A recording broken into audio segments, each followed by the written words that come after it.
Baik, kembali di Apa Kabar Indonesia Malam. Betul, Kim Plus wajar menyanggah bahwa tidak ada upaya untuk menjegal PDIP. Tapi kenapa polanya sama? Di Jakarta, siapkan calon untuk mengalahkan calonnya dari PDIP. Di Sumatera, Jatim, Jateng. Ini bagaimana? Ya, awalnya memang kalau kita bedah, pertama ada pendekatan secara elektoral, di mana Kim Plus itu bisa terbentuk. Kalau misalkan di Jakarta, itu karena figur Anies yang sangat kuat.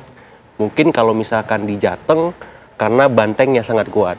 Kalau di Sumatera Utara, karena pertahanannya tidak terlalu kuat. Jadi banyak latar di mana Kim Plus ini terbentuk. Jadi tidak bisa digeneralisir bahwa ini memang apa adanya, tanpa ada apa-apanya, mengalir begitu saja. Nah, di titik itu saya kurang sependapat. Karena motif Kim ini beragam rupa sesuai dengan tadi kata Bang Viva, konfigurasi politik nasional kita kan sesuai dengan kearifan politik di masing-masing daerah. Jadi itu yang pertama. Yang kedua, saya perhatikan polanya, di mana PDIP tidak punya golden ticket di sana, maka terbitlah Kim Plus seperti itu. Terlepas ada kandidat yang memang menjadi uji elektoral figur di pilkada, tapi setahu saya PDIP punya 10 golden ticket di 10 provinsi ya Pak, seperti itu. Jadi dari 38 provinsi ada 10 tiket dan kemungkinannya bisa jadi ada Kim Plus di 10 tempat tadi, seperti itu. Dan ini memang menjadi sebuah presiden, apakah memang pola semacam ini bisa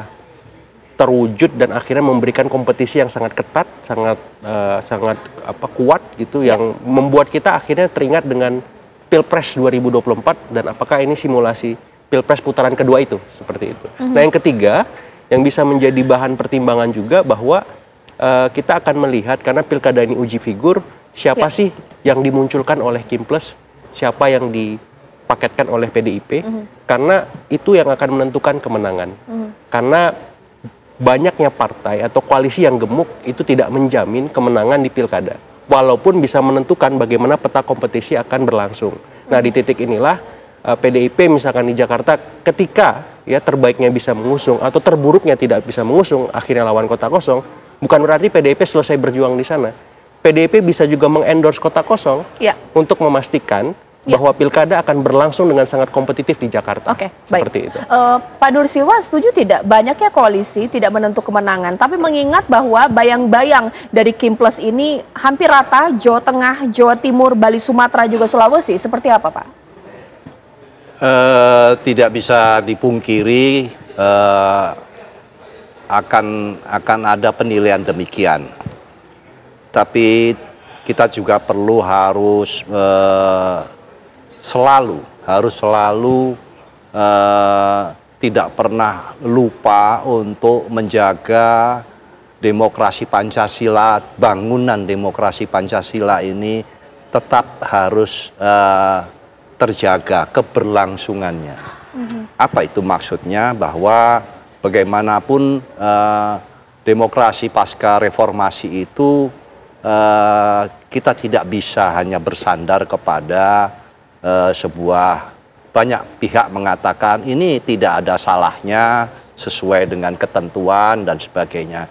Tapi sekali lagi berangkat, seperti tadi saya awal mengatakan, semua partai politik, tidak hanya kami, semua partai politik mempunyai tanggung jawab untuk memberikan pilihan-pilihan kepada rakyat di semua daerah. Sehingga itu adalah sebenarnya panggilan tanggung jawab untuk tetap kita mampu memberikan yang terbaik bagi daerah-daerah tersebut.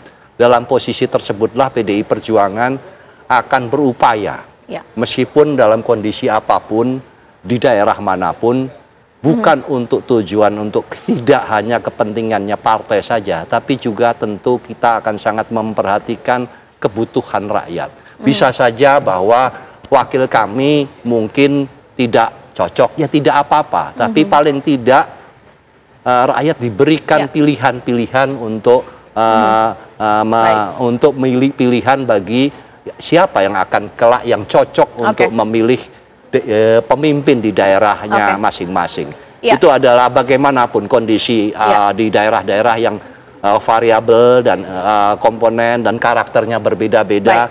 itulah kewajiban yang harus kita jalankan. Bang Viva Yoga, tampaknya PDIP tidak gentar ini dengan niatan ingin memberikan pilihan kepada masyarakat atas nama demokrasi, tapi pola dari Kimples ini seakan sama Jakarta, Sumatera, bahkan juga di Jawa Timur, Jawa Tengah, bahwa mempersiapkan paslon melawan PDIP di daerah tersebut. Tidak ada grand design atau hal-hal yang mencerminkan itu adalah skenario, tidak ada. Itu alamiah tumbuh berkembang saja karena proses politik di daerah tiap-tiap wilayah kan berbeda-beda, Mbak Sasa. Jadi dengan demikian maka itu juga menyangkut soal figur yang akan ditampilkan. Figur yang akan ditampilkan itu ukurannya adalah harus memberikan mandat kepada rakyat. Rakyat itu maunya apa? Oleh karena itu ukuran-ukuran objektif kuantitatif melalui survei-survei itu menjadi bahan pertimbangan utama untuk ditampilkan figur-figur yang akan kita calonkan. Jadi aspirasi dan kepentingan rakyat itu bisa kita baca melalui hasil-hasil lembaga survei yang bersifat kuantitatif.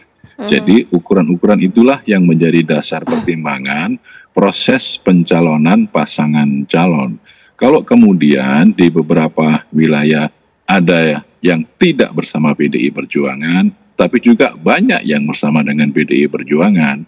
Jadi ini tidak bisa digeneralisasi bahwa koalisi Indonesia Maju versus PDI Perjuangan, tidak seperti itu konteksnya. Konteksnya adalah bahwa ini menjadi bagian dari proses politik daerah masing-masing yang konfigurasi politiknya ada yang sama, ada yang berbeda, dan juga itu menjadi bagian dari proses persamaan atau seleksi kepemimpinan di daerah masing-masing yang memiliki karakteristik yang berbeda satu dengan yang lainnya. Baik. Oleh karena itu kita akan melihat bahwa warna-warni proses pencalonan ini juga ditentukan oleh warna-warni bendera partai gitu. Banyak juga dari kami Partai Amanat Nasional kerjasama atau koalisi dengan PDI Perjuangan. Itu menjadi cerminan bahwa proses politik di daerah itu ditentukan oleh konfigurasi di daerah masing-masing. Tidak ditentukan bahwa itu menjadi grand design dari pemerintah pusat. Tidak seperti itu. Baik, sesaat lagi saya akan bahas pemirsa ketika Kimples bergerak begitu gencarnya, begitu masifnya. Taruhlah bahwa PDIP terdesak. Apa yang dilakukan? Apa mau tidak mau berkoalisi dengan partai yang dianggap bagai minyak dengan air? PKS menjadi pilihan yang harus diambil PDIP? Sesaat lagi.